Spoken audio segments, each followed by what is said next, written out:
Ako redovno pratite naš kanal Autoinfo.rs i emisiju Auto Moto Show, znate da smo u posljednje vreme govorili dosta o novom zakonu o bezbednosti saobraćaja, jer je ta tema vrlo aktualna i zanimljiva za sve vozače. Ali dobili smo mnogo vaših mailova i komentara u kojima kažete da donosimo samo neke loše vesti, samo pričamo o novim kaznama i novim obavezama za vozače. Evo prilike da vam saopštimo jednu dobru vest za sve koji imaju vozačke dozvole.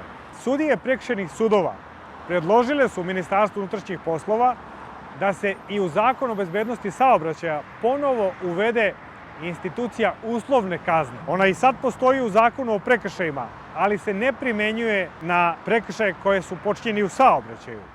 A evo šta bi to konkretno značilo.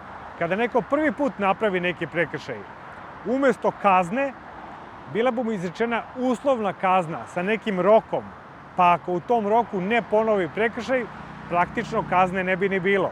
Ista stvar bi važila i za onu zaštitnu meru zabrane upravljanja vozilom.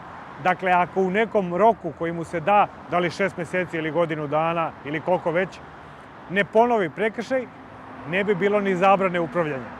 To je zaista dobra stvar i obradovaće svakoga ko vozi.